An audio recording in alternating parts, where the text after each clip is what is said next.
अच्छा जी, स्टार्ट करते हैं आज का हमारा नया टॉपिक, कंट्रोल अकाउंट्स। इससे पहले कंट्रोल अकाउंट से स्टार्ट करें और हम इसके फॉर्मेट्स वगैरह पे जाएं, हमें ये समझना इंपॉर्टेंट है कि भाई कंट्रोल अकाउंट का मतलब क्या होता है। देखिए, हम लोगों ने अभी जब बेसिक अकाउंट्स पढ़ रहे थे तो उसके अंदर बात करी थी कि भाई एक ट्रेड रिसीवेबल होता है, एक ट्रेड पेबल होता है। ट्रेड रिसीवेबल वो कस्टमर है जिसको मैं क्रेडिट के ऊपर गुड्स बेच रहा हूँ, और ट्रेड पेबल वो सप्लायर है जिससे मैं क्रेडिट के ऊपर गुड्स खरीद रहा हूँ।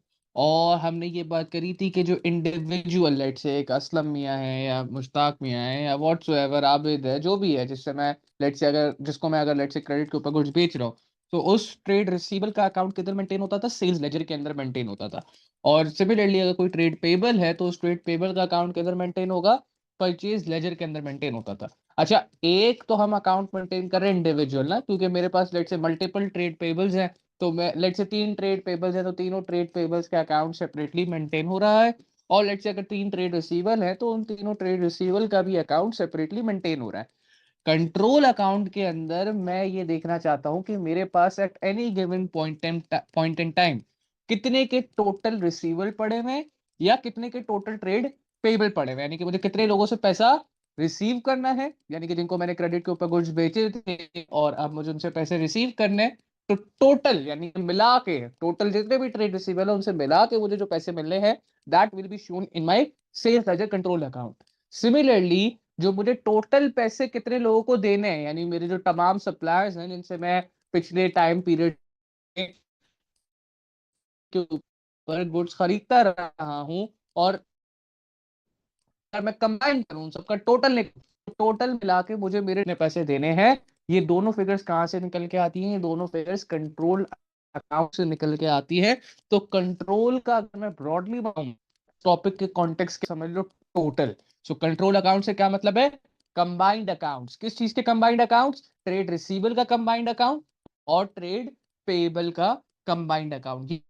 ये पता लगाने के लिए कि भाई eight any given point in time, ठीक है, असलम को मैंने 500 देने हैं, आपको मैंने 10,000 देने हैं, लेकिन तमाम ट्रेड पेबल्स को मिलाकर कितने देने हैं, ये पता लगाने के लिए मैं क्या बनाता हूं? ये पता लगाने के लिए मैं हमारा SLCA, which is the sales ledger control account, and purchase ledger control account की प्रिपरेशन की दी जाती है।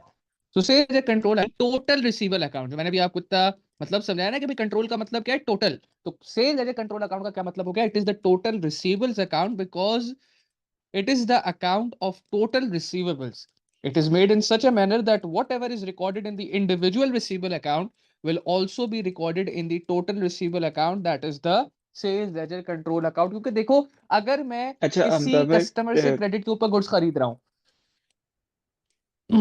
ये पूछना था कि इसका फायदा क्या है, क्योंकि जो आपका ट्रेड रिसीवेबल अकाउंट है या ट्रेड पेबल, उससे भी आपको टोटल पता चल सकता है।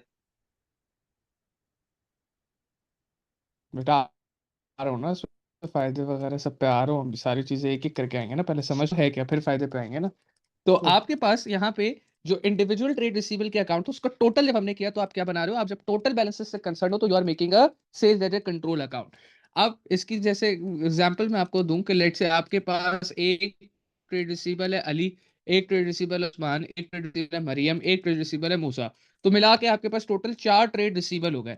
अब इन 4 ट्रेड रिसीवेबल्स के मुझे अगर ये पता लगाना है कि कोई किसी ट्रेड रिसीवेबल से मुझे 10,000 लेने होंगे, किसी से मुझे 15,000 लेने होंगे, किसी से हो सकता है मुझे 5,000 लेने हो, तो ये इंडिविजुअल अकाउंट्स के अंदर उनके मेंटेन होगा कि मुझे किस ट्रेड रिसीवेबल से कितने पैसे मिलने हैं।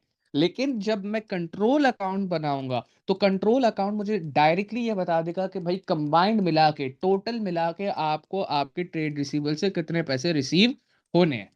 Similarly purchase ledger control account का मकसद क्या होगा? क्योंकि हमने पढ़ा है कि भाई सेल ट्रेड रिसीवेबल के अकाउंट बनते थे, तो सेल लेजर कंट्रोल अकाउंट का क्या मतलब है? It is the total trade receivable account. Total trade receivable के बैलेंसेस में जहां पर भी चेंजेस आएंगी, लेट से मैं अगर किसी एक कस्टमर से, जो मैं एग्जांपल दे रहा था कि 500 या 5,000 के गुड्स खरीदो, तो ये उस इंडिविजुअल ट्रेड रिसीवेबल के अकाउंट में भी रिकॉर्ड किया जाएगा कि जी हमने इससे 5,000 के क्रेडिट के ऊपर गुड्स खरीदे हैं, और ये हमारे कंट्रोल अकाउंट में भी रिकॉर्ड किया जाएगा। एंड दैट इज वाई हम ये कहते हैं कि जब भी कोई ट्रांजेक्शन एक इंडिविजुअल ट्रेड रिसीवेबल के अकाउंट को इंपैक्ट करेगी, वो तब तब सेल्स लेजर कंट्रोल अकाउंट को भी इंपैक्ट करेगी। एंड देन अगर परचेज लेजर कंट्रोल अकाउंट की बात की जाए तो परचेज लेजर कंट्रोल अकाउंट, जो परचेज लेजर के अंदर ट्रेड पेबल्स के अकाउंट बनते हैं, तो purchase ledger control account is the total payables account because it is the account of total payables. It is made in such a manner that what recorded in the individual payable account, यानी कि जो individual trade payable के account के अंदर जब भी कोई transaction उस इंडिविजुअल ट्रेड पेबल के अकाउंट को इंपैक्ट करेगी, it will also be recorded in the total payable account, that is the purchase ledger control account. तो सिमिलर एग्जांपल, लेट्स से अगर अब ये आपके पास 4-5 ट्रेड पेबल्स होते, तो इनके इंडिविजुअल अकाउंट्स तो मेंटेन हो ही हो रहे हैं, लेकिन इनका एक कंबाइंड अकाउंट, एक टोटल अकाउंट बनाने के लिए आप क्या करते हो, परचेज लेजर कंट्रोल अकाउंट बनाते हो। तो सेल लेजर के अंदर हमने बात करी थी कि भाई ट्रेड रिसीवेबल के अकाउंट्स बनते हैं, उस अकाउंट के अंदर टोटल ट्रेड रिसीवेबल का अकाउंट मेंटेन होगा। सिमिलरली के अकाउंट बनते हैं, तो परचेज लेजर कंट्रोल अकाउंट के अंदर टोटल ट्रेड पेबल्स का अकाउंट मेंटेन किया जाएगा। नाउ जो आपका सवाल था निहाल कि भाई कंट्रोल अकाउंट क्यों बनाया जा रहा है, क्योंकि टोटल की फिगर तो सर आप सकता है। लेट से आप कह रहे हैं ना कि आपके पास ये नाम फ्लेक्सिबल है, सर बैलेंसेस आपकी को वॉइस थोड़ी सी अगर कट ऐड हो रही कर है, लें, रिपीट करें।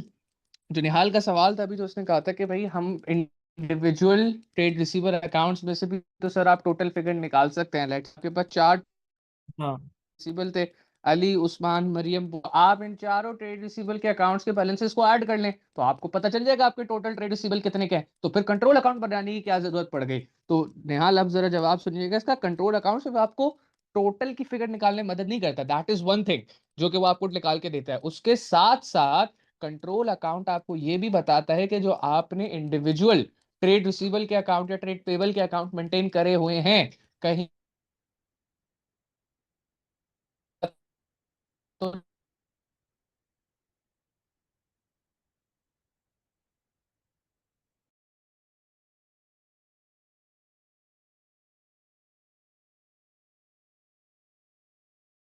सर आपकी आवाज़।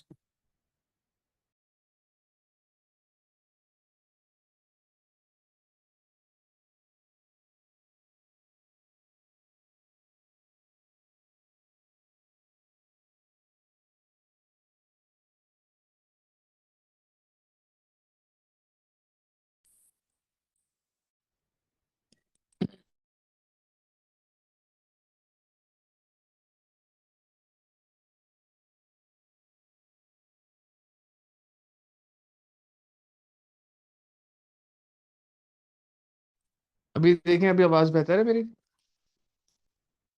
अब आ रही है। जी।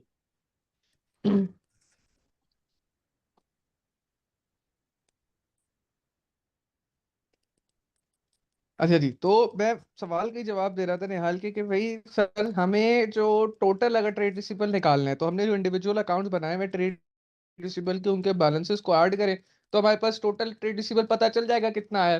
तो फिर कंट्रोल अकाउंट बनाने की मेहनत हम क्यों कर रहे हैं। कंट्रोल अकाउंट बनाने की मेहनत आप इसलिए कर रहे हो ताकि आपको पता चल सके कि आपने जो इंडिविजुअल ट्रेड रिसीवेबल के अकाउंट बनाए हैं, कहीं उनके अंदर कोई एरर तो नहीं हुआ हुआ, कहीं उनके अंदर ऐसा तो नहीं हुआ हुआ कि आपने ट्रेड रिसीवेबल को लेट से 5,000 के गुड्स बेचे और आपका बुक कीपर या आपका अकाउंटेंट आपके साथ फ्रॉड कर रहा हो और उसने सिर्फ उस सेल्स को 500 का रिकॉर्ड किया हुआ और 4,500 रुपए वो अपनी जेब में डाल रहा हो। या ट्रेड रिसीवेबल ने आपको पैसे पे कर दियो और उसने क्या कहते हैं आपके बुक कीपर या अकाउंटेंट ने किसी ने अपने पास जेब में कुछ पैसे डाल लिए हो और बाकी जो रिमेनिंग पैसे सिर्फ वो रिकॉर्ड किए हो। तो ट्रांजेक्शन्स के अंदर या जो आपके इंडिविजुअल ट्रेड रिसीवेबल्स की जो अकाउंट्स बने हैं, उनकी ऑथेंटिसिटी और उनकी एक्यूरेसी को भी चेक करने के लिए कंट्रोल अकाउंट बनाया जाता है। तो एक तो कंट्रोल अकाउंट बनाने का मकसद क्या है, एक मकसद तो ये है भाई कंट्रोल अकाउंट बनाने का ताकि आपको जो टोटल रिसीवेबल और टोटल पेबल की फिगर मिल सके। लेकिन उसके अलावा आपका कंट्रोल अकाउंट, जब आप उस कंट्रोल अकाउंट के बैलेंस को कंपेयर कराओगे किसके साथ, जो इंडिविजुअल ट्रेड रिसीवेबल अकाउंट्स को एड अप करा के बैलेंस आया था, अगर उसके अंदर जो है वो दोनों बैलेंस आपसी में इक्वल नहीं होते, तो आपको पता चलेगा भाई कि एरर्स तो नहीं हुए, और हुए तो क्या एरर्स हुए हैं, या कोई फ्रॉड तो नहीं हो रहा हमारी कंपनी हमारे बिजनेस के अंदर, कहीं बुक कीपर को अपना जो है वो 5,000 जब भी आते हैं उसको 500 रुपए अपने पास रख के सिर्फ 4,500 रुपए तो रिकॉर्ड नहीं कर रहा। ये सारे एरर्स और फ्रॉड भी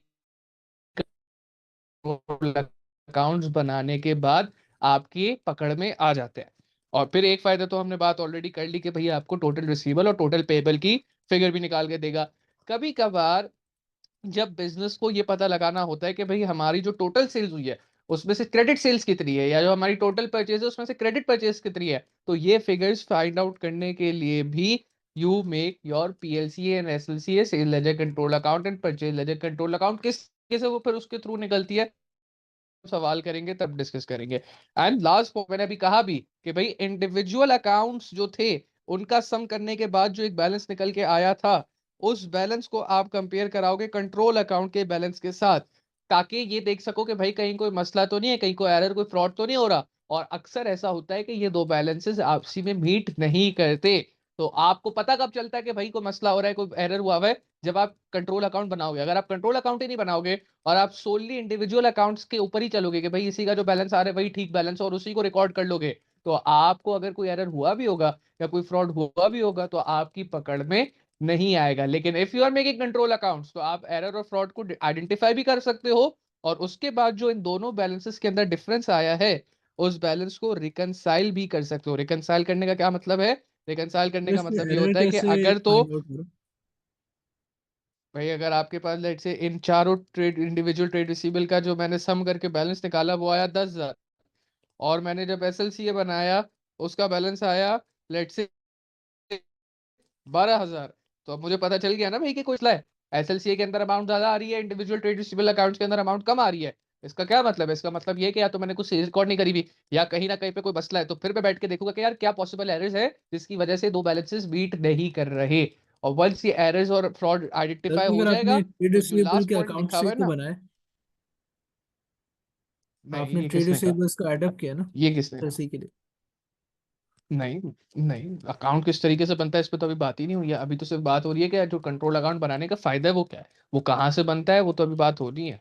बिल्कुल भी ऐसा नहीं है। ट्रेड रिसीवेबल का अकाउंट जो बनेगा, इंडिविजुअल ट्रेड रिसीवेबल का अकाउंट वो सेपरेट है, कंट्रोल अकाउंट सेपरेट है। कंट्रोल अकाउंट को मैं कह ये रहा हूँ कि it is a total receivable account, लेकिन इसका ये मतलब थोड़ी है कि मैं उसको बनाई का इंडिविजुअल ट्रेड रिसीवेबल का अकाउंट देख के रहा हूँ, मैं उसको डिफरेंट तरीके से कंट्रोल बनाऊंगा। अकाउंट में कोई डिफरेंट तरीके से गलती बनाने से मुराद ये है कि कंट्रोल अकाउंट में भी गलती हो सकती है, बिल्कुल हो सकती है, क्यों नहीं हो सकती, डेफिनेटली हो सकती है। और वो गलती होगी तो वो भी तभी पता चलेगी ना जब आपका बैलेंस मीट नहीं करेगा, तब आप जाओगे ना। अगर आप कंट्रोल अकाउंट बनाओ ही नहीं और आपके पास कोई दूसरी फिगर ही ना हो चेक करने के लिए कि ट्रेड रिसीवेबल कितने का है, तो फिर तो अगर एरर हो गया, फ्रॉड हो गया बनाते हुए, तो वो तो पकड़ में ही नहीं आ रहा। लेकिन बैलेंसेस मीट नहीं करेंगे तो आप दोबारा से चेक करोगे कि यार बैलेंस क्यों नहीं मीट कर रहे, और उस प्रोसेस के अंदर you will figure out the errors, और अगर कोई फ्रॉड हो रहा है तो वो भी आपको पता चल जाएगा। And then the last step will be the reconciliation. Reconciliation का क्या मतलब है कि अगर इंडिविजुअल अकाउंट का बैलेंस का सम 10,000 आया है और कंट्रोल अकाउंट का 12,000 आया है, तो जो 2,000 का डिफरेंस है ना, आप बैठ जाओगे लेके कि भाई ये 2,000 का डिफरेंस क्यों आया है। और जब तक आप इस 2,000 के डिफरेंस को फिगर आउट नहीं कर लेते, आप क्या कर रहे हो, आप रिकंसिलिएशन करो। रिकंसिलिएशन का मतलब ये होता है कि एक बैलेंस को दूसरे बैलेंस के साथ चेक करना और उनके अंदर जो डिफरेंस आया है उस डिफरेंस को खत्म करना। और ये रिकंसिलिएशन भी कब होगी? जब आप कंट्रोल अकाउंट मेंटेन करोगे। अगर आप कंट्रोल फिर अकाउंट जब मेंटेन ही नहीं दोनों करोगे दोनों तो अकाउंट्स गलत हो रिकंसिलिएशन कैसे? सकते हैं तो फिर कैसे पता? दोनों अकाउंट गलत हो सकते हैं, कैसे पता? मतलब ट्रेड रिसीवेबल गलत है या बेटा एसएलसी फिर गलत मैं है? फिर मैं बैठ के चेक करूंगा ना। मैं सारे डॉक्यूमेंट्स आपको पहले ही बताया था कि सारे डॉक्यूमेंट्स फिर देखे जाएंगे कि भाई अगर इंडिविजुअल ट्रेड रिसीवेबल के अंदर हर फिगर जो लिखी हुई है उससे रेलेवेंट सोर्स डॉक्यूमेंट देखा जाएगा, एक पूरी ट्रेल चलाई जाएगी कि हर फिगर जो कंट्रोल अकाउंट में आई है या हर फिगर जो इंडिविजुअल ट्रेड रिसीवेबल अकाउंट में आई है उससे रिलेटेड सोर्स डॉक्यूमेंट अवेलेबल है या नहीं है। फिर जहां पे भी मसला होगा वो आपकी नजर में आ जाएगा कि भाई ये एक 5,000 की सेल्स लेट से इंडिविजुअल ट्रेड रिसीवेबल अकाउंट के अंदर रिटेल है, उससे रिलेटेड तो सोर्स डॉक्यूमेंट ही नहीं पड़ा हुआ। आपको पता चल जाएगा यहाँ पे मसला हुआ है, यहाँ पे एरर हुआ है। लेकिन सही। इसका जो स्टार्टिंग पॉइंट होगा ये क्या होगा? इसका स्टार्टिंग पॉइंट तभी होगा जब आप देखोगे कि दोनों इंडिविजुअल ट्रेड रिसीवेबल अकाउंट्स के बैलेंसेस में और कंट्रोल अकाउंट के बैलेंसेस में डिफरेंस आ रहा है। निहाल, ओके। आपको आपका जवाब मिल गया कि क्यों हम कंट्रोल अकाउंट्स बना रहे हैं जबकि जी हमारे पास टोटल जो है वो इंडिविजुअल उससे भी निकल के आ सकता है। देन भाई अब आते हैं इस बात पे कि कंट्रोल अकाउंट बनाया कैसे जाता है। आप कंट्रोल अकाउंट आपका बनाया जाता है in order to make control accounts it must be kept in mind that whatever happens in an individual receivable and payable account also impacts the control accounts. The only difference, अब यहाँ पे देखिएगा difference क्या है, जो आशिफ ने बात करी थी ना कि भाई सर आप तो इंडिविजुअल ट्रेड रिसीवेबल अकाउंट को देख के कंट्रोल अकाउंट बना रहे हैं, नहीं ऐसा नहीं है। मैं इंडिविजुअल ट्रेड रिसीवेबल अकाउंट जो मेरे पास सोर्स डॉक्यूमेंट और सारी ट्रांजेक्शन है उसके थ्रू बना रहा हूँ, और control account will be made. The only difference is that while individual accounts are affected by daily transaction, जो डेली ट्रांजेक्शन हो रही है वो इंडिविजुअल अकाउंट्स को इंपैक्ट कर रही है, but control accounts are prepared from the books of original entries, जो कि हमने 6 पढ़ी थी। There are 6 types of books of original entry: sales day, purchase day book, purchase return day, sales return day, cash book and general journal. उसके अंदर total figure recorded होती है, और वो टोटल फिगर से आप क्या बनाते हो? कंट्रोल अकाउंट बनाते हो। जबकि आपका इंडिविजुअल ट्रेड रिसीवेबल या individual trade payable account daily transactions की वजह से इम्पैक्ट हो रहा होता है। So the accuracy of control account is dependent upon the accuracy of books of original entries. That is quite obvious कि भाई अगर अब ये कोई कहेगा sir book of original entry के अंदर ही मसला हो गया, यानी कि जो कैश बुक के अंदर अमाउंट डाली गई है वही अमाउंट में मसला हो गया, तो फिर तो इट्स क्वाइट ऑब्वियस कि कंट्रोल अकाउंट की एक्यूरेसी के अंदर भी मसला आएगा।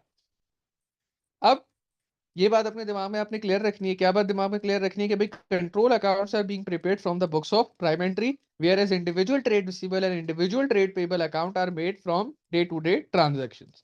उसके बाद एक चीज होती है कॉन्ट्रा सेट ऑफ, जो कि आपने सीखनी है। कॉन्ट्रा सेट ऑफ का क्या मतलब होता है? अब कॉन्ट्रा सेट ऑफ का मतलब ये होता है कि भाई एक बंदा, लेट्स से मेरा एक बिजनेस है और मेरा एक कस्टमर है, ठीक है, कोई भी, लेट्स से आकिब नाम का एक कस्टमर है, और आकिब जो है वो मुझसे क्रेडिट के ऊपर माल खरीदता भी है और वो मेरा सप्लायर भी है, वो मुझे माल बेचता भी है। मतलब लेट से एक एग्जांपल दूं तो लेट से आकिब एक मेरा लेट से अगर एक जूस की दुकान है मेरी, तो आकिब आता है, आकिब रॉ फ्रूट्स यानी कि फ्रूट्स लेके आता है मेरे पास, रॉ फ्रूट्स लेके आता है, वो मुझे क्रेडिट पे देके जाता है पेटी पेटी के हिसाब से। और कभी कभार वो बेचारा थका हुआ होता है तो वो मेरी दुकान पे बैठ के जूस पी भी लेता है। अब क्योंकि हमारा तो बिजनेस रिलेशनशिप है, तो मैं भी उसको जूस फ्री में नहीं दे रहा, क्योंकि कौन सा वो मुझे फल फ्री में दे रहा है जो मैं उसको जूस फ्री में दे दूं। तो जब भी वो जूस पीता है उसका एक ना एक बिल जनरेट हो जाता है। तो हो क्या रहा है, आकिब जब मुझे वो पेटियां या वो फ्रूट्स लेके आ रहा है तो क्या है, वो मेरा ट्रेड पेबल है, क्योंकि वो मुझे माल सप्लाई कर रहा है। एंड जैसे ही वो मेरी दुकान पे बैठ के उधार पे लेट से अगर जूस पी रहा है, तो वो मेरा क्या बन गया? वो मेरा ट्रेड रिसीवेबल बन गया, वो मेरा कस्टमर बन गया, क्योंकि वो मुझसे मेरी जो सर्विस है, जो मेरा गुड है, वो मुझसे क्रेडिट के ऊपर खरीद रहा है। तो अब इस बंदे के लिए जो कि एट द सेम टाइम मुझे माल सप्लाई भी कर रहा है और मुझसे माल खरीद भी रहा है, ये कौन? अब ये जो बंदा है ये बिजनेस के लिए ट्रेड रिसीवेबल भी है और ट्रेड पेबल भी है। अब लेट्स से मैं आपको कहता हूँ कि भाई महीने भर तक ये सिलसिला चलता रहा, आके हर रोज आता है सुबह फ्रूट्स की पेटियां लेके, उसका कुछ ना कुछ बिल बनता है, पैसे मैं नहीं देता, मैं सिर्फ ट्रांजेक्शन बनाता हूँ कि हाँ भाई ठीक है क्रेडिट पे इतना माल आ गया। एंड सिमिलरली हर रोज बैठ के वो मेरे पास एक ना एक जूस का ग्लास भी पीता है। अब जाहिर सी बात है आके ने मुझे फ्रूट ज्यादा सप्लाई किए और जो दुकान में बैठ के जो जूस पी रहा है उसकी अमाउंट कंपैरेटिवली कम है। तो लेट से जो उसने मुझे महीने भर के अंदर जो फ्रूट सप्लाई किए, मैं कहता हूँ 50,000 रुपए के फ्रूट सप्लाई कर दिए, और जो जूस उसने पिया वो सिर्फ 2,000 रुपए का पिया। तो जूस की अमाउंट जाहिर सी बात है, जूस तो वो एक पी रहा है, फ्रूट्स की पेटियां तो मुझे पेटी पेटी के हिसाब से लाके बहुत ज्यादा बल्क में सप्लाई कर रहा है। तो अब जरा सा समझिएगा, आके महीने के एंड पे क्या हुआ? महीने के एंड पे मैं जो बिजनेस हूं, आपने मेरे पर्सपेक्टिव से सोचता है, मैं जो बिजनेस हूं उसने आकिब को कितने पैसे देने? 50,000 रुपए देने हैं। और आकिब जो कि मेरे लिए क्या है, सिमिलरली ट्रेड रिसीवेबल भी है, तो मुझे उससे पैसे मिलने कितने? मुझे उससे 2,000 रुपए मिलने हैं। तो अब होगा क्या? महीने के आखिर में आकिब भी मुझे कॉल करेगा, क्योंकि मुझे उसको पैसे देने ला ज्यादा। मेरा तो 2,000 का हिसाब किताब है, मैं तो बोलूंगा छोड़ो यार क्या फर्क पड़ता है, 50,000 देने हैं, इस बंदे से बात ही ना करो तो बेहतर है। लेकिन आके मुझे जरूर कॉल करेगा महीने के आखिर में कि भाई ये पूरा महीने का हिसाब किताब है, आप मुझे पैसे दे दे। अब जैसे ही मुझसे आके पैसे मांगेगा, मैं बोलूंगा अच्छा बच्चू तूने मुझसे पैसे मांगे हैं। अब तू याद कर, तूने जो हर रोज तू आके मेरे पास आके संतरे के और मौसमी के जूस पीता था, उसका बिल बना है कितना? 2,000 रुपए। तो मैं कहूंगा कि मैं तो तुम्हें 50,000 दे दूंगा, तुम मेरे 2,000 रुपए कब दे रहे हो ये तो बताओ मुझे।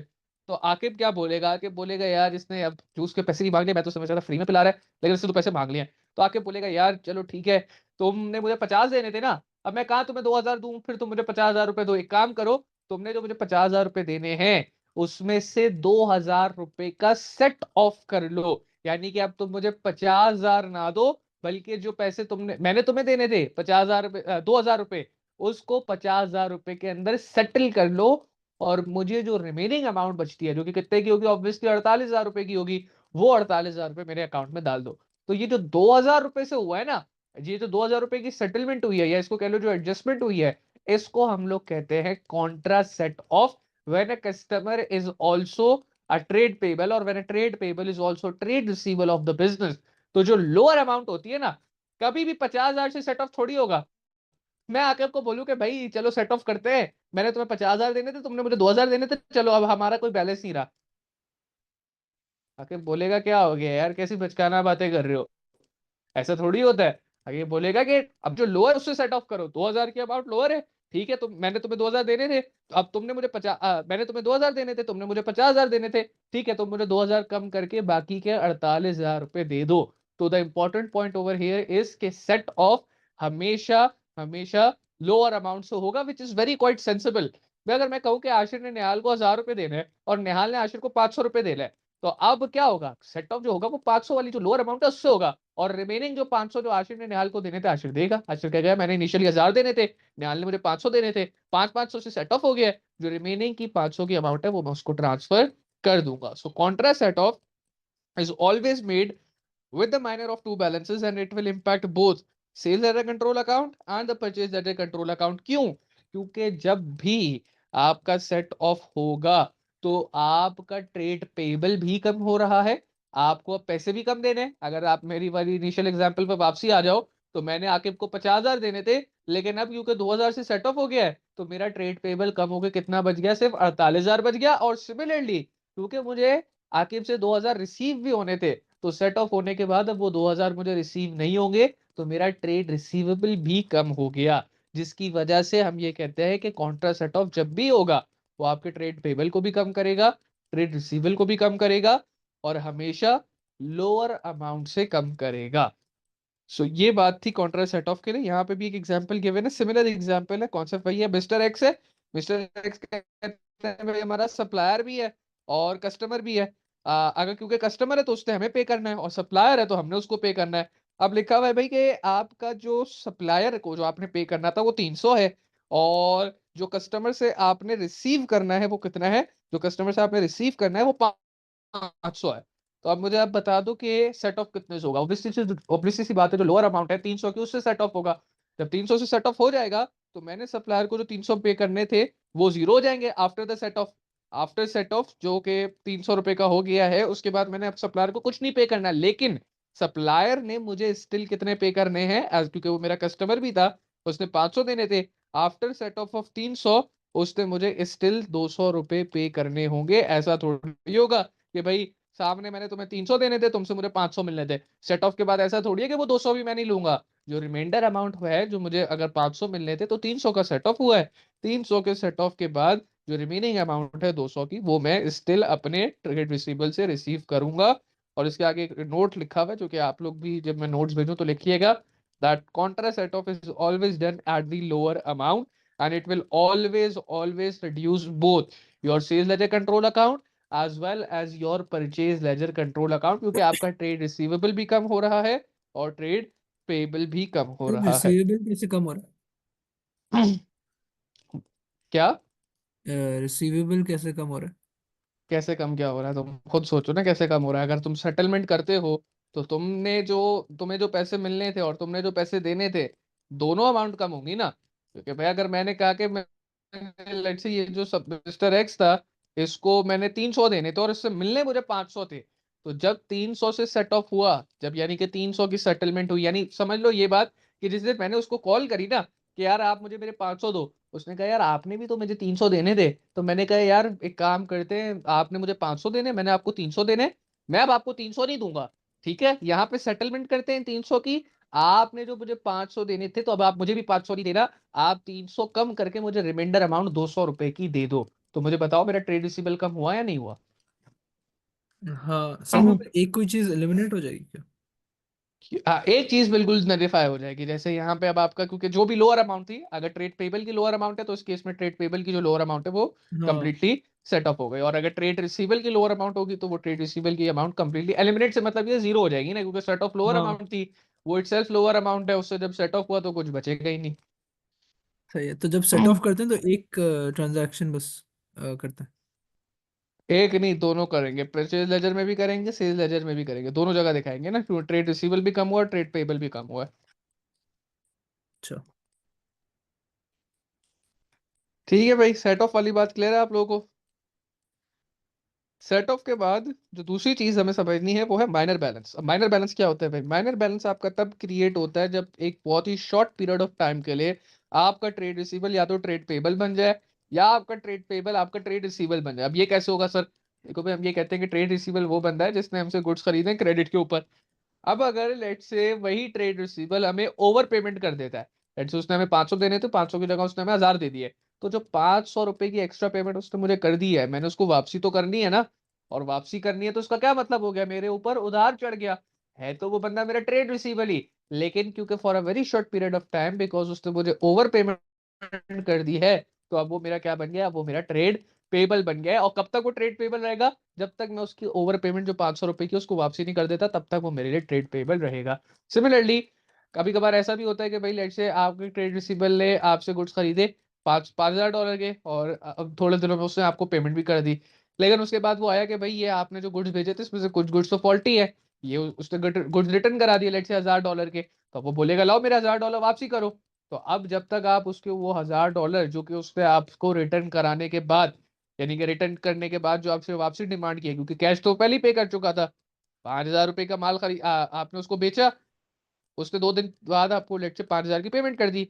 हफ्ते भर बाद वो आया फॉल्टी गुड्स लेकर, वो कहता है कि यार ये तो 1000 रुपए के गुड्स तो आपने जो भेजे थे तो फॉल्टी है, तो ये गुड्स आपने वापसी रखो, मुझे मेरे 1000 रुपए दे देना। तो जब तक आप उसको उसके 1000 रुपए नहीं दे देते, स्टिल वो बंदा आपके लिए जो कि नॉर्मली ट्रेड रिसीवेबल ही है, लेकिन for a very short period of time जब तक आप उसको उसके पैसे नहीं दे देते, he will again become trade payable for the business which will be shown as a minor balance.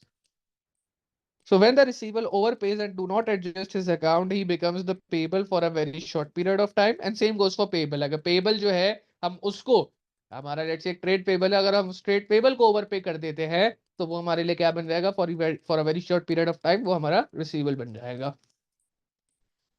तो माइनर बैलेंस क्यों एग्जिस्ट करता है भी, over payment settled bye refund, यानी कि आपने over payment not settled bye refund, यानी कि हम जैसे मैंने आपको बताया कि किसी ट्रेड रिसीवेबल ने मुझे ओवर पे कर दिया, जब तक मैं उसको रिफंड नहीं दे देता तब तक वो मेरे लिए as a trade payable, as a short term trade payable रहेगा।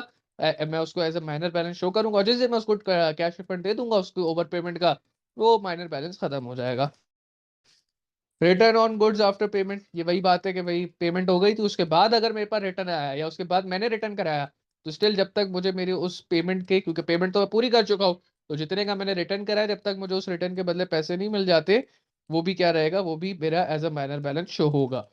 अलाउंस फॉर ओवर चार्ज, अगर मैंने लेट से किसी कस्टमर को ओवर चार्ज कर दिया था, उसका ओरिजिनल बिल 4,000 का था, मैंने 5,000 का चार्ज कर दिया, और उसने मुझे 5,000 दे भी दिए, लेकिन बाद में उसको पता चला यार ये तो उसने मुझे ओवर चार्ज किया हुआ है, तो जब तक मैं उसको ओवर चार्ज की वापसी पैसे नहीं कर देता जो मैंने ज्यादा पैसे चार्ज किए थे, तब तक वो मेरा क्या रहेगा, नॉर्मली शायद ट्रेड रिसीवेबल है तो मेरा ट्रेड पेबल बन जाएगा।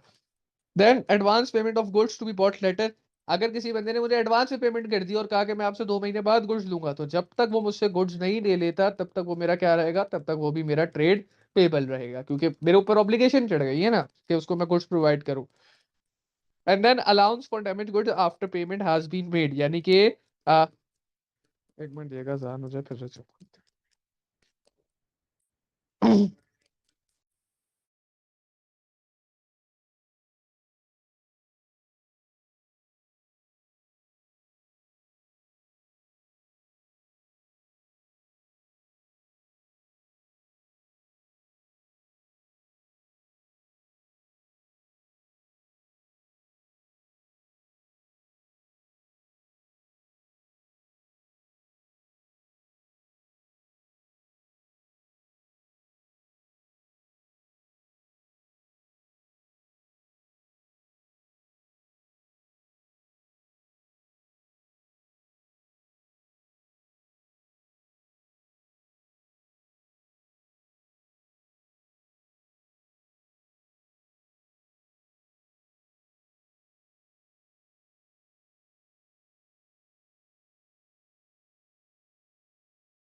अच्छा जी, तो माइनर बैलेंस की हम बात कर रहे थे कि भाई over payment not settled bye refund की वजह से भी आपका माइनर बैलेंस एग्जिस्ट कर सकता है। रिटर्न ऑन गुड्स जो आफ्टर पेमेंट की वजह से हो सकता है।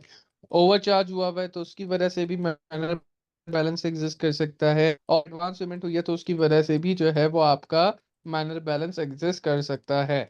अब जरा मेन बात पे आते हैं कि ये जो दो चीजें मैंने भी आपको समझाई, एक कॉन्ट्रा सेट ऑफ पे मैंने फोकस किया, फोकस करने से बता दिया कि एक नई चीज थी, बाकी सारी चीजें मोर और लेस आपको फेमिलियर लगेंगी, लेकिन एक कॉन्ट्रा सेट ऑफ और एक माइनर बैलेंस ऐसी चीज है जो कि थोड़ी सी नई है। वरना नॉर्मली जो सेल लेजर कंट्रोल अकाउंट बनता है और जो आपका इंडिविजुअल ट्रेड रिसीवेबल का अकाउंट बनता है उसमें कुछ ज्यादा फर्क नहीं होता। सर सिर्फ भाई दो ट्रेड कंट्रोल रिसीवेबल क्या अकाउंट। है हाँ, सिर्फ आपका नॉर्मली एक परचेज लेजर कंट्रोल अकाउंट बनता है और एक सेल लेजर कंट्रोल अकाउंट बनता है, दो ही कंट्रोल अकाउंट्स बनते हैं। सिर्फ दो तो अब बुक्स ऑफ या प्राइम एंट्री यूज होती। नहीं नहीं नहीं, बुक्स ऑफ प्राइम एंट्री तो पूरी 6 के 6 यूज होती है ना, क्योंकि आपका जो कंट्रोल अकाउंट अभी फॉर्मेट देखोगे तो ये बात आपको इसका जवाब समझ भी आ जाएगा। सही है। तो जरा फॉर्मेट पे आते हैं। मैंने बात करी कि भाई जो ट्रेड रिसीवेबल का अकाउंट है और जो कंट्रोल अकाउंट है तो फर्क नहीं है ज्यादा, क्योंकि भाई आपका जो सेल है कंट्रोल अकाउंट है इसके आगे देखो मैंने क्या लिखा हुआ है ब्रैकेट में, it's a total receivable account. Receivable क्या है बिजनेस के लिए? एसेट है। एसेट है तो बैलेंस बीडी किधर आएगा? डेबिट पे आएगा। बैलेंस बीडी डेबिट पे आ गया। फिर कंट्रोल अकाउंट देखो, रट्टा नहीं लगाना किसी भी टी अकाउंट या किसी भी अकाउंट का, जो भी आप अकाउंट के अंदर तो लॉजिकली समझो। Since it's a receivable account, कोई भी चीज जो कि रिसीवेबल्स को बढ़ाएगी यानी कि एसेट को बढ़ा रही है तो that will be recorded on the debit side of the SLC account. और कोई भी चीज जो कि ट्रेड रिसीवेबल को कम करेगी यानी कि एसेट को कम करेगी तो that will be simply recorded on the credit side of the SLC account. तो आप देखो सबसे पहले बैलेंस बीडी डेबिट पे क्यों आया? क्योंकि एसेट है, एसेट का बैलेंस बैलेंस डेबिट साइड पे आता है। फिर आप क्रेडिट पे सेल्स करोगे, आपका ट्रेड रिसीवेबल बढ़ेगा तो किस तरफ आना चाहिए? डेबिट पे आना चाहिए, बिकॉज ट्रेड रिसीवेबल बढ़ रहा है, एसेट बढ़ रहा है तो डेबिट साइड पे आएगा ऑब्वियसली। डिसऑनर चेक, अच्छा अब डिसऑनर चेक क्या होता है सुनिएगा जरा सा। डिसऑनर चेक हम ये कहते हैं कि भाई वो चेक है जो कि हमें इनिशियली मिला, ठीक है। एक कस्टमर था, सबसे पहले अगर एकदम स्टोरी को शुरू से सुनाऊं तो एक कस्टमर था, उसको मैंने क्रेडिट पे गुड्स बेचे। कुछ दिनों बाद जब क्रेडिट पे गुड्स बेचे क्या एंट्री बनी होगी? एंट्री बनी होगी ट्रेड रिसीवेबल डेबिट और जो है क्या कहते हैं हमारा सेल्स जो है वो क्रेडिट। 7-8 दिन बाद उसके चेक आ गया और जैसे ही चेक आया एंट्री बना दी मैंने क्या? बैंक डेबिट और ट्रेड रिसीवेबल क्रेडिट। चेक मैं एक आध दिन बाद बैंक पे लेके गया और बैंक पे मैंने पास होने के लिए चेक डाल दिया। और 2 दिन बाद मेरे पास बैंक से कॉल आती है कि जनाब आपने जो चेक 2 दिन पहले डाला था वो तो बाउंस हो गया है, जिसको हम कहते हैं डिसऑनर्ड चेक। डिसऑनर्ड चेक क्या है? जिस जो नॉर्मली जबान के अंदर हम लोग जिस लेमैन जबान के अंदर जिसको कहते हैं चेक बाउंस हो गया, उसको अकाउंटिंग की टर्मिनोलॉजी के अंदर हम लोग कहते हैं डिसऑर्डर चेक। या आप कभी कभार इसको रिटर्न फॉर ड्रॉर के नाम से भी देखोगे, RETURN, इसको अपने पास लिख लो। Dishonoured cheque is also known as return to drawer, यानी कि जिस बंदे ने चेक डाला है वो चेक उसको वापसी दे दिया जाता है बैंक की तरफ से ये बता के कि आपका चेक बाउंस हो गया, ये आपको नहीं मिलेगा। तो खैर कहानी पे फोकस करिएगा, जो डबल एंट्री थी सेल्स के वक्त आपने डबल एंट्री बनाई ट्रेड रिसीवेबल डेबिट और सेल्स क्रेडिट। चेक मिलते ही आपने डबल एंट्री बनाई बैंक डेबिट और ट्रेड रिसीवेबल क्रेडिट, यानी आपने ट्रेड रिसीवेबल को कम कर दिया था। अब भाई ट्रेड रिसीवेबल को आपने ये कम किया था ये सोचते हुए कि मुझे मेरे पैसे मिल गए। अब जब आपको 2-4 दिन बाद पता चला कि नहीं जी जनाब मुझे तो मेरे पैसे मिले ही नहीं है, तो आपकी सेकंड एंट्री जो थी जिसमें आपने बैंक डेबिट और ट्रेड रिसीवेबल क्रेडिट किया था वो गलत हो गई, क्योंकि जब बैंक में पैसा दिया तो आपने ट्रेड रिसीवेबल को भी कम नहीं करना। तो आपने अब इसकी रिटर्न एंट्री बना दी, यानी अगर डबल जो सेकंड एंट्री के अंदर आपने अगर बैंक को डेबिट और ट्रेड रिसीवेबल को क्रेडिट किया था तो अब जब बैंक से कॉल आ गई कि आपका चेक डिसऑनर्ड हो गया है तो अब आप बैंक को क्रेडिट कर दोगे, क्योंकि जाहिर सी बात है बैंक में तो पैसा गिरा ही नहीं है। और उसी के साथ साथ आपने जो ट्रेड रिसीवेबल जिसको कम किया था उसको भी बढ़ा के डेबिट कर दोगे। तो देख सर रहे हो सेल डिसऑनर। सेल्स का अकाउंट नहीं होता इसमें। सेल्स का अकाउंट क्यों होगा यार? सेल्स के अकाउंट में तो सेल्स रिकॉर्ड करोगे ना, यहाँ पे तो यू आर मेकिंग ट्रेड वो रिसीवेबल अकाउंट बैलेंस तो ऑफ फिर होता है। क्या? वो बैलेंस ऑफ हो जाता है क्या। बैलेंस ऑफ हो जाता है नहीं हो जाता वो तो बात ही बात है, वैसे इट्स एन इनकम, जो ऑब्वियसली सी बात है वो साल के एंड पे आप उसको इनकम स्टेटमेंट में ले जाते हो तो वो तो वहां पे खत्म हो जाता है, ट्रांसफर हो जाता है उसका बैलेंस इनकम स्टेटमेंट में जाके, और उससे तो रिलेटेड अभी कोई बात ही नहीं हो रही। नहीं अभी इसमें ट्रेड रिसीवेबल क्रेडिट होगा, सेल डेबिट होगा, फिर सेल क्रेडिट होके बैंक डेबिट होगा ना। क्या हो गया? क्या कह रहे हो भाई? सेल तो हो गई है ना पहली, और सेल्स कब से डेबिट होने लग गई? सेल्स कभी भी डेबिट नहीं होती। आपकी पहली ट्रांजैक्शन जब आपने माल बेचा तो हुआ trade receivable debit sales credit, sales हो गई है आपकी, सेल्स के अंदर कोई मसला नहीं है। मसला सेकंड एंट्री के अंदर है, जब आपको चेक मिला तब आपने डबल एंट्री बनाई है बैंक डेबिट और ट्रेड रिसीवेबल क्रेडिट, ये गलत एंट्री बनाई। क्यों? क्योंकि 2 दिन बाद आपको पता चलता है, ये अभी फिलहाल तो ठीक है, लेकिन जब 2 दिन बाद आपका चेक वापसी आ जाता है जो उस बंदे ने जो आपके कस्टमर ने दिया था तो वो डिसऑनर्ड चेक है।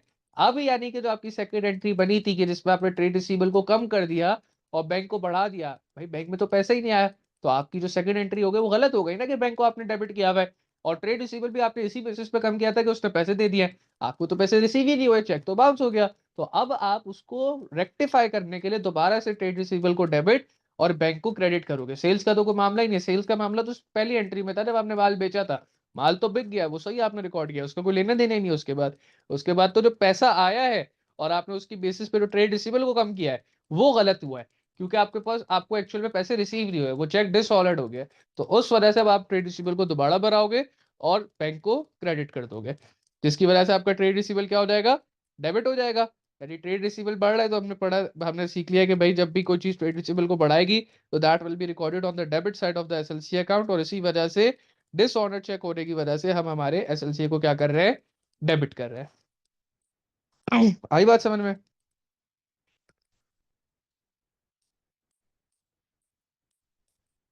जी आशीष, बात समझ आई है? जी सर। देन डिसऑनर चेक के बाद आपके पास अगर कोई बैड डेट रिकवर्ड होता है तो वो भी आपके ट्रेड रिसीवेबल को बढ़ाएगा। बैड डेट रिकवर्ड की डबल एंट्री तो आप लोग सीखे हुए हो ना, कि भाई बैड डेट रिकवर्ड होता है तो क्या होता है, पहले उसकी कॉल आती है, जैसी कॉल आती है हम क्या कहते हैं, हम कहते हैं बैड डेट रिकवर्ड एक इनकम है, तो उसको क्रेडिट करो और ट्रेड रिसीवेबल को बढ़ा दो। तो ये डबल एंट्री यहाँ पे बनाई हुई भी है। जब ट्रेड रिसीवेबल आपको कॉल करके कहेगा मैं आपके पैसे कल देने आ रहा हूँ, तो आप ट्रेड रिसीवेबल को डेबिट करके बैड डेट रिकवर्ड को क्रेडिट करोगे। अगले दिन जब वो शख्स आके आपको आपके पैसे दे देगा तो आप क्या करोगे, आप बैंक को डेबिट करके ट्रेड रिसीवेबल को कम कर दोगे। तो आपके बैड डेट रिकवर्ड होने की वजह से देख रहे हो, पहले ट्रेड रिसीवेबल डेबिट हो रहा है यानी बढ़ रहा है, और जब वो बंदा आके आपको पैसे दे रहा है तो आप उसको कम करके भी दिखा रहे हो। सो अब एसएलसीए के अंदर भी, क्योंकि इट्स ट्रेड रिसीवेबल अकाउंट, हमें पता है it's total trade receivable account, bad debt recover होने की वजह से पहले आप एसएलसीए को डेबिट करोगे यानी ट्रेड रिसीवेबल को बढ़ाओगे, और देन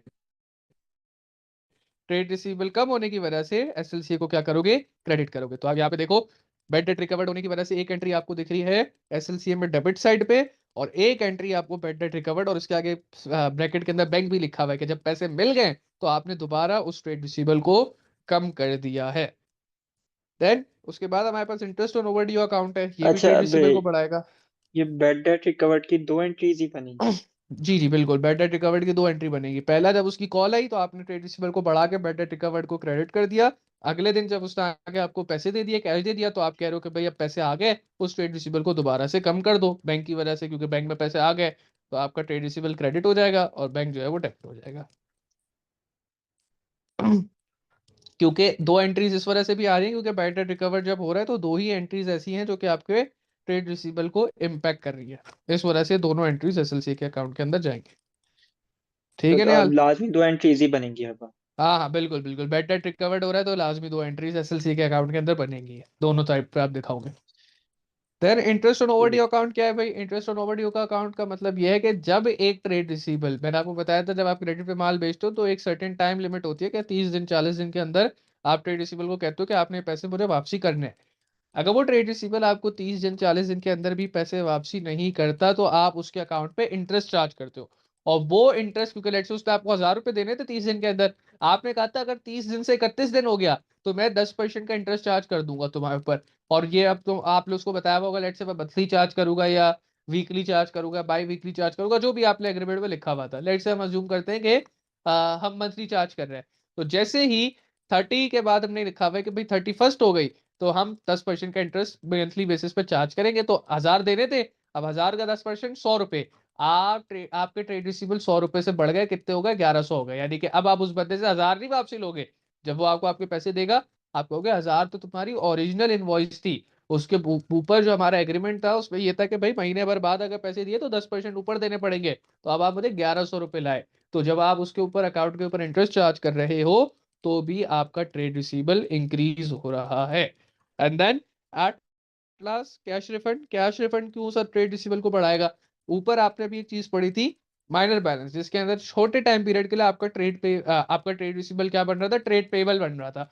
तो जैसे ही आप अपने ट्रेड पेबल को दोबारा से कैश, यानी कि जो भी उसके अगर लेट्स ओवर पेमेंट करिए तो जैसे ही आप उसकी ओवर पेमेंट के बदले उसको कैश पे रिफंड दे दोगे, तो आप उसको कैसे शो करोगे कि आपका पहले ट्रेड पेबल जो ट्रेड रिसीवेबल था वो शॉर्ट टाइम के लिए ट्रेड पेबल बन गया था, जैसे ही आपने उसको कैश पे किया तो कैश आपके बैंक से जा रहा है, और वो जो ट्रेड पेबल बन चुका था वो बंदा वापसी आपके ट्रेड रिसीवेबल के अंदर कन्वर्ट हो रहा है। तो इसकी वजह से भी क्या हो रहा है, इसकी वजह से भी आपका ट्रेड रिसीवेबल बढ़ रहा है, which will be shown on the debit side of the sales ledger control account.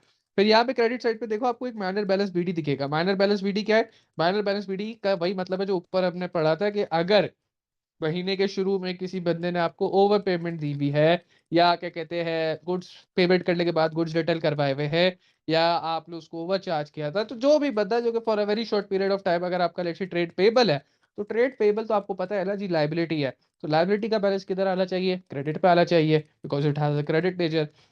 तो बायनरी बैलेंस बीडी आप देख लो किधर आ रहा है, जो बंदा आपका नॉर्मली ट्रेड रिसीवेबल है, if it has become for a very short period of time the trade payable of a business, उसके बैलेंस क्रेडिट साइड पे शो होगा। और उसके बाद जो जो चीज आपके ट्रेड रिसीवेबल को कम करेगी वो सेल लेजर कंट्रोल अकाउंट में किस तरफ रिकॉर्ड होगी? क्रेडिट पे रिकॉर्ड होगी। क्यों? क्योंकि मैंने आपको बता दिया ये ट्रेड रिसीवेबल का एक तरीके से आप समझो अकाउंट बना रहे हो, it's just a total trade receivable account. तो कोई भी चीज जो कि ट्रेड रिसीवेबल को बढ़ा रही है, एसेट को बढ़ा रही है, तो that should be recorded on the debit side. कोई भी चीज जो कि ट्रेड रिसीवेबल को कम कर रही है यानी एसेट को कम कर रही है, so that should be recorded on the credit side. तो सेल रिटर्न आपके ट्रेड रिसीवेबल को कम करता है, देखो क्रेडिट साइड पे आ गया। जब आपका ट्रेड रिसीवेबल आपको पे कर देगा तो आप एंट्री क्या बनाओगे? बैंक डेबिट और ट्रेड रिसीवेबल क्रेडिट। तो जब आपको पेमेंट आ रही है, रिसीट आ रही है, कैश के थ्रू पैसा मिल रहा है, तो आपका ट्रेड रिसीवेबल क्या हो रहा है? कम हो रहा है। तो उस पे इसमें भी देख लो आपका ट्रेड रिसीवेबल का अकाउंट क्या हो रहा है? एसएलसी क्रेडिट हो रहा है। बैड डेट हो रहा है, किसी बंदे से पैसे मिल लेता है, वो कह रहा है नहीं जनाब मैं तो पैसे दे ही नहीं सकता, बैंकरप्ट हो गया हो, तो बेड डेट की वजह से बेड डेट की एंट्री क्या होती है? Bed date debit, trade receivable credit. तो बेड डेट की वजह से भी ट्रेड रिसीवेबल कब हो रहा है? That's why it's recorded on the credit side. Similarly discount allowed जब आप करते हो किसी कस्टमर को, तो भी क्या होता है? तो भी आपका ट्रेड रिसीवेबल तो कभी हो रहा है ना, 5,000 मिल लेते हैं, आप कहते हो जनाब आप मुझे 500 कम दे दिएगा, तो जब आपने उसको 500 कम देने का कहा तो क्या हो गया? आपका ट्रेड रिसीवेबल कम हो गया। तो डिस्काउंट अलाउड की वजह से भी आपका एसएलसी क्रेडिट होता है। और लास्ट में जो हमारी ऊपर डिस्कशन हुई थी किस बारे में? कॉन्ट्रा सेट ऑफ के बारे में, और हमने पढ़ा था कि भाई ये दोनों अकाउंट्स को, एसएलसीए को भी और पीएलसीए को, कब करेगा? तो यहाँ पे देख लो आपका जो कॉन्ट्रा सेट ऑफ है वो भी क्रेडिट साइड पे आ रहा है। Once you have recorded all the relevant transaction, आप नॉर्मल तरीके से heavier of the two side लिखोगे, जो भी हैवी साइड है, normally debit side is going to be the heavier side, क्योंकि जाहिर सी बात है ट्रेड रिसीवेबल है, एसेट है, कुछ ना कुछ तो आपके पास होगा ही होगा, तो उसका जो भी बैलेंस होगा वो heavier of the two side में आएगा। हैवियर साइड को लोअर साइड से माइनस कराओगे तो बैलेंस बीडी और बैलेंस सीडी निकल के आएगा। अच्छा, अब अगर किसी को मसला है कि सर ये कहाँ से आ गया फिर, एक ये माइनर बैलेंस सीडी और एक माइनर बैलेंस बीडी, तो भाई इसका बहुत सिंपल सा जवाब है, जैसे तुम्हारे पास साल के शुरू में कुछ ऐसे ट्रेड रिसीवेबल है जो कि for a very short period of time trade payable बने हुए हैं, तो अगर लेट्स से साल के आखिर में या महीने के आखिर में भी ऐसे कुछ ट्रेड रिसीवेबल होते हैं जो कि तुम्हारा ट्रेड पेबल है भले हुए अभी तक, तुम लोग को लेट्स से रिफंड अभी तक पे नहीं किया है, तो that will be shown as a liability, और लाइबिलिटी का बैलेंस बीडी क्रेडिट साइड पे आता है और बैलेंस सीडी आपके डेबिट साइड पर रिकॉर्ड होता सर माइनर है। बैलेंस माइनर बैलेंस बेटा अभी ऊपर तो इतना पढ़ा है तुम्हें, when the receivable overpays and does not adjust his account he becomes payable for a very short period of time, यानी कि अगर नॉर्मल एक बंदा रिसीवेबल था लेकिन उसने मुझे ज्यादा पैसे दे दिए हैं, तो अब जब तक मैं उसको उसके पैसे लौटा नहीं देता वो मेरे लिए पेबल है। पेबल है यानी कि लाइबिलिटी है। लाइबिलिटी का बैलेंस किधर आएगा? लाइबिलिटी का बैलेंस हमें पता है क्रेडिट साइड पे आएगा। तो लेट से महीने के शुरू में अगर ऐसा कोई बंदा है जिसने हमें ओवर पे किया हुआ और हमने उसको पैसे देने हैं, तो उसका माइनर बैलेंस भी क्रेडिट पे आ गया। सिमिलरली आपका लेट से महीने के आखिर में भी ऐसा कोई बंदा रहता है, या वही बंदे को लेट से आपने अभी तक कैश रिफंड नहीं दिया, तो उसका बैलेंस शीट यहाँ आएगा, और बैलेंस शीट दोबारा से अगले महीने की पहली तारीख को क्रेडिट साइड पे एज अ लाइबिलिटी शो होगा। ठीक ठीक है। देन उसके बाद आपका purchase ledger control account which is the total payable account. अब अगेन लॉजिक आपने बड़ी सिंपल रखनी है भाई, trade receivable total receivable asset है, बढ़ेगा तो डेबिट साइड पे एंट्री बनाएंगे, कम होगा तो क्रेडिट साइड पे। Trade payable total trade payable liability है, बढ़ेगा तो क्रेडिट साइड में एंट्री बनेगी, कम होगा तो डेबिट साइड में एंट्री बनेगी। और ट्रेड पेबल क्योंकि लाइबिलिटी है तो बैलेंस बीडी किधर आएगा? क्रेडिट साइड पे आएगा। फिर किसी से अगर आप सप्लायर से क्रेडिट परचेज कर रहे हो आपका ट्रेड पेबल को बढ़ाएगा, that will again B recorded on the credit side. जिस तरीके से आप अपने कस्टमर के अकाउंट पे जब वो वक्त पे पैसे नहीं दे रहा था इंटरेस्ट चार्ज कर रहे थे, उसी तरीके से आपके अकाउंट पे भी सप्लायर जो है वो इंटरेस्ट चार्ज कर सकता है, अगर आप उसको टाइम पे पैसे ना दो तो वो भी आपके ट्रेड पेबल आपकी लाइबिलिटी को ये चीज भी बढ़ा देगी। अगर जिस तरीके से कैश रिफंड वहां पे हो रहा था, यानी कि आप जब कैश रिफंड दे रहे थे तो आपका ट्रेड पेबल ट्रेड रिसीवेबल पे कम हो रहा था, तो हम कह रहे थे कि ट्रेड रिसीवेबल बढ़ गया, which was shown on the debit side of the SLC account. यहाँ पे अब हम ये कह रहे हैं, अच्छा यहाँ पे सबसे पहले माइनर बैलेंस भी देख लो। माइनर बैलेंस किस तरफ है? माइनर बैलेंस डेबिट की तरफ है। ये क्यों है भाई? क्योंकि अगर आप अपने किसी पेबल को ओवर पेमेंट कर देते हो, या आपने लेट से पेमेंट देने के बाद गुड्स रिटर्न कराए, तो अब वो पेबल आपके लिए for a very short period of time क्या बन गया? रिसीवेबल बन गया है। रिसीवेबल बनने का क्या मतलब है? एसेट बन गया है। एसेट का बैलेंस किधर शो होगा? डेबिट साइड पे शो होगा, तो डेबिट साइड पे शो है। सिमिलरली अब अगर वो बंदा लेट से जो सप्लायर है जिसको आपने ओवर पेमेंट कर दी है, वो जैसे ही आपको कैश रिफंड करेगा, तो आपके बिजनेस में क्या आ गया? आपके बैंक में आ गया कैश। आप क्या करोगे? कैश डेबिट, और आपका ट्रेड पेबल क्रेडिट, क्योंकि जो ट्रेड रिसीवेबल था that has been converted into what? That has been converted into trade payable. तो आपका यहाँ पे ट्रेड पेबल क्या हो रहा है? बढ़ रहा है। बढ़ रहा है तो उसको क्या कर दिया? बढ़ रहा है तो उसको हमने क्रेडिट कर दिया। So you can see cash refund की वजह से हमारा ट्रेड पेबल क्या हो रहा है? बढ़ रहा है, which has been shown on the credit side. उसके बाद जो चीज ट्रेड पेबल को कम करेगी that will be recorded on the debit side. Purchase return trade payable को कम करेगा, डेबिट पे आ गया। अगर हमें किसी ने डिस्काउंट अगर हमने लेक्चर डिस्काउंट रिसीव किया है, तो जाहिर सी बात है अगर हमें 5,000 देने दो, उससे हमें 500 का डिस्काउंट दे दिया है, यानी हमें 500 का डिस्काउंट रिसीव हो रहा है, तो हमारा ट्रेड पेबल अगेन कम हो रहा है, जो इसकी वजह से ये भी आपका डेबिट साइड पे आएगा। बैंक कैश, अगर आप अपने ट्रेड पेबल को पैसे दे रहे हो, तो जाहिर सी बात है अगेन आपकी लायबिलिटी कम हो रही है, तो ये भी डेबिट साइड पे आ रहा है। कॉन्ट्रा सेट ऑफ, जैसे कि ऊपर बात हुई थी कि ये रिड्यूस करेगा, ये बात आपने याद रखनी है। मैंने इसको इधर भी इसलिए लिखा हुआ और आपको बता भी दिया कि आपने इस बात को याद रखना है, अपने पास लिख भी लेना है। कि कॉन्ट्रा सेट ऑफ हमेशा दोनों अकाउंट्स की वैल्यू को कम करेगा। तो ट्रेड रिसीबल या एसएलसी के केस पे कम करने के लिए आपको एंट्री क्रेडिट साइड पे बनानी है, लेकिन ट्रेड पेएबल पीएलसी के केस पे उसको कम करने के लिए आपने एंट्री डेबिट साइड पे बनानी है, जो कि आप यहाँ देख सकते हो अपने डेबिट साइड पे कॉन्ट्रा सेट ऑफ की एंट्री बनाई हुई है। एंड आफ्टर दैट अगेन वही हमने heavier of the two sides निकालनी है, जो कि आप यहाँ देख सकते हो हमने निकाली भी है। हैवियर साइड में से लोअर साइड को माइनस करोगे तो you will get a balance BD on credit side and a balance BD on debit side. अगर वो माइनर बैलेंस बीडी जो कि महीने के शुरू में था, यानी कि जिसको आपने ओवर पे किया हुआ, अगर वो आपको कैश रिफंड पे नहीं करता, तो that will still be shown as minor balance CD on the credit side and minor balance BD on the debit side. कोई मसला भाई इस बारे में यहाँ तक किसी को? नहीं। आशिर कोई मसला यहाँ तक? नहीं नहीं। अच्छा, तुम्हारा भाई मैसेज कर रहा है, इसको जाना है कहीं जरूरी, तो मैं ले गए क्लास खत्म कर दो। चलो, वैसे मुझे ये कवर अप करवा के खत्म करनी थी, आखिरी पॉइंट।